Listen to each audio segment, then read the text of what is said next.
তুমি কি জানো উম্মত, আমি 23টা বছর টানা তোর জন্য কেঁদেছিলাম উম্মত।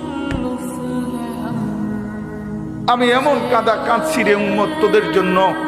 এশার নামাজের পরে দাঁড়াইছি, ফজরের আজান পর্যন্ত আমি আমার মালিকের কাছে তোদের জন্য, উম্মতের জন্য চোখের পানি ফেলে কাঁদছিলাম।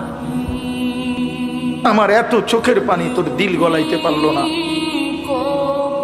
আমি তায়েফের পাথরের আঘাতে আমার পিঠটা চালনির মতো ছিদ্র ছিদ্র হয়ে গেছে রক্তে। আমি বুকে পেটে 2টা পাথর বাঁধছি ক্ষুধার কষ্টে। আমি উহুদের দান শহীদ করা রক্তে উহুদের ময়দানে পড়েছিলাম বেহুশ হয়ে। আমার ঘরের চুলায় 3 মাস রান্নার জন্য কোনোদিন চুলায় আগুন জ্বলে নাই।